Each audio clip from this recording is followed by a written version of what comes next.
Big 12 Radio. This is Big 12 Today.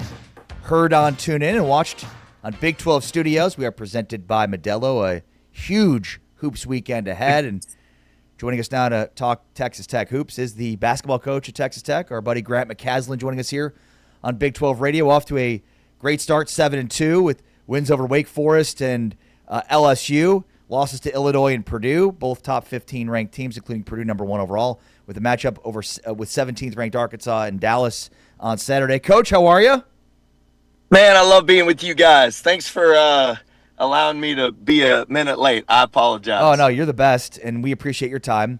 What is Lubbock like right now? And I'm sure as a basketball coach, you want attention, but I mean, I'm sure it's just in a frenzy right now with how the success you've had, and then obviously with what Joey's doing. No, unbelievable. And you know this, there's so much that goes into it, and the result of this is the heart and passion of all the Red Raiders that we have connected to it, plus our administration. I mean, honestly, it's just such a remarkable time because of everybody's coming together on this. There's so many people invested in it, literally, and obviously with the people we have behind us. And we played in the Big 12 championship football game, and that thing was packed with red. It was unbelievable. We got a chance to watch it. We walked in a few minutes late because we had a fog delay on our plane. We tried to get there in time for kickoff with our team.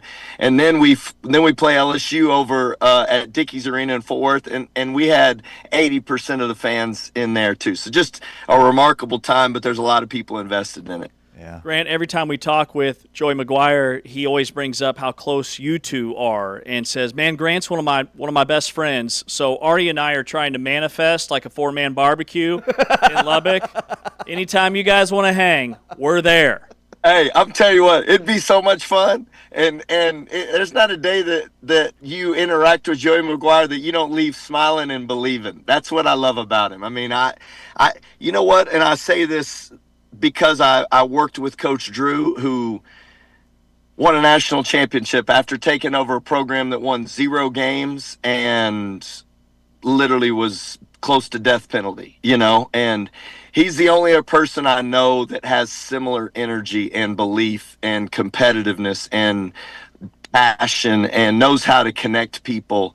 Honestly, he's remarkable. And as a friend, he's that guy that's with you when you're at your lowest times. And he's just, I told this to a lot of people, but we played a game on Saturday and we had lost, and it was a huge game at home in football. It was my first year here, and it was year, I think, 2 for him. And I went in to the training room, and the day after a football game in the training room is a brutal place to be, especially if you lose, because the energy's low, everybody's banged up, and I walk in there and I was like, what's this going to be like, and here comes Joey McGuire around the corner. I'm telling you, he's high-fiving people, and they played one of their worst games, and everybody was beat up, and everybody looked like they didn't want to talk to anybody, and that guy walked into that room, and you'd have thought they won the Big 12 championship the day before. Wow. His belief is something that's rare and more rare than you can imagine, and it is real. Wow, great story. That's amazing. Grant McCasland joining us here. All right, your team's off to another good start, 7-2, losses to Illinois and Purdue. What have you learned about your team through the first 9 games of the season? Well, the biggest thing is we need time together. Yeah. I love our team. I try to compare it to, we're at a restaurant and we've got all the great ingredients. We've got all the best food that you can prepare. We've got the best environment that you can have. We got a patio. It's awesome. But then we're serving food that hadn't been cooked, and that's what I feel about our team. I think we got an unbelievable team. I mean, I've got 2 guys that aren't great defensively, and they literally do individual defensive workouts after a 2.5-hour practice. Wow. They're invested in this, but we went about a month without 2 important players in a really important practice time, and then Luke Bomboya didn't even practice with our team at all this fall. He was injured this summer, and we just never got a chance to see him until the day before Illinois was his first practice. So we're just looking at a team that's out there playing in games, and we're not who we're going to be. And when people ask me how good your team going to be, I'm telling you, this team could be as good as any team I've ever coached, and it's not. I honestly believe it's not close. Wow. It's just going to take us a little longer, and we've played a tougher schedule, which was what we wanted to do. But we're playing an underprepared team for a really tough schedule, and it'll only prove beneficial because it's shown us what we knew we needed to work on, and our guys are 100% invested in getting better. Yeah, we always remind people that, like, you guys went through this at the beginning of last year too, and look at how good that team turned out to be. You were dealing with injuries. I remember early in the season, guys were missing practice time and games, and so what did you learn from last year's experience that you can carry over to this year? Well, I think the biggest thing is you got to look at those guys in the locker room every day, and one, you got to tell the truth. You can't shy away from it, but there's got to be a core belief as to who you're going to be, and you got to show them the way that they are going to improve individually, which improves your team in a way that collectively benefits you. I mean, everybody's talking about what benefits you off the court, and I've just doubled down on, from the very beginning, not shying away from what I think this team needs to do individually to help each other. And I think that's the heart behind it, is how do you go into it wanting to help each other? And I know it sounds simple, but in a world where everybody wants an individual accomplishment to benefit themselves financially or, publicly, you're constantly, it's our most formidable and consistent opponent is the outside influence of people individually wanting them to have success. And it's not always a negative. It can be a positive, but most of the times it's not always aligned perfectly with what your team needs. So there just has to be this constant, how do you help each other, look at each other in a way that you see the needs of each other, and you're allowing yourself to try to help each other. And that's the heart behind it. And that's kind of what I've learned. And that's what I want our team to be about, and what I want us to do on a daily basis. Yeah, well said. It's the importance of getting everybody pulling on the same rope, and easy to say, harder to do. Look, right now 20th in Ken Palm defense, so giving up 96.6 points per 100 possessions, which is a good number. I mean, I think you were top 60 last year, but basically between 50 and 60. So, just give us a sense, I think, defensively of where you are and how much more improvement you might be able to get in that area, as the offense kind of comes along.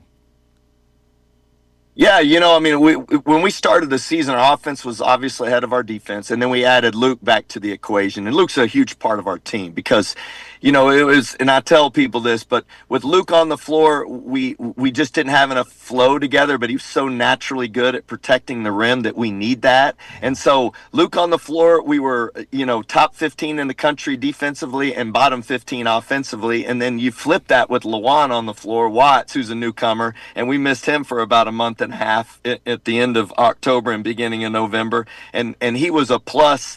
He's top 15 when he's on the floor on offense and bottom 15 when he's on defense. So we just had we had to find this middle ground where we can get Luke in the flow, because Luke's a great offensive player, just needed more time to play together because we weren't out of sync. We were out of sync. And Lawan needs more grit defensively, and he's doubled down on it. I'm telling you, he's going to be special when we get to the end of this, just because of his willingness to do everything we're asking. And so I'll tell you where we're at is I think on both ends. When we got to the end, we were a top 5 offense in the country, and we were in the bottom 30, I think, defensively. Yeah. I do think, I'm not sure on the offensive end if we'll get to top 5. I think we've got 2 components that people have to we can leverage them with Christian Anderson and JT Toppin.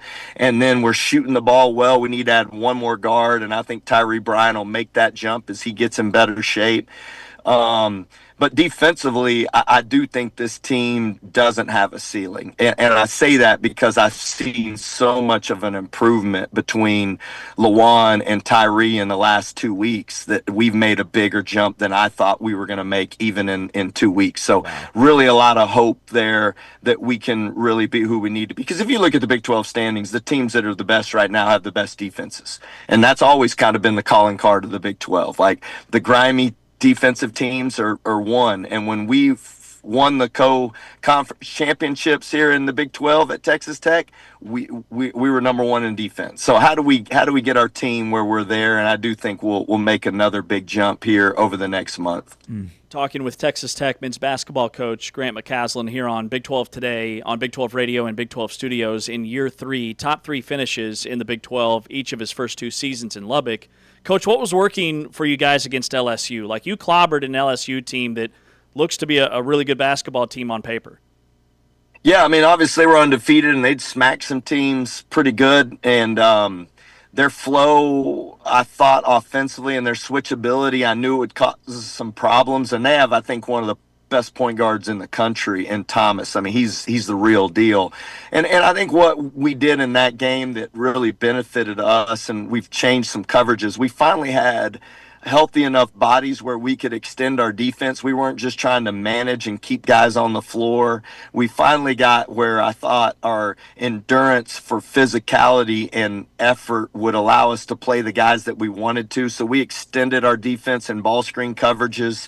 We put 2 on the ball more than we'd been. We'd kind of been more in drop coverages. And I thought we were dictating more defensively than we were reacting. And I think that's a big part of being a great defense, is not just being a team that's I hate to say it, but softer in your coverages and softer in the way you defend without fouling. And I thought we were more aggressive, which has always benefits a team. And that was probably the biggest change that was made. And then the last one was, how do we not settle for a good shot and make people defend for a great shot? And we had a couple possessions where I thought Jalen Petty made a huge jump. He turned down a contested, semi-contested 3 that he could have shot late in the clock and threw it into the post to JT Toppin, and JT scored a layup with 1 second left on the clock. And I was like, man, we hadn't even sniffed that all year long. So there is a complementary way to play basketball where your offense and defense complement each other.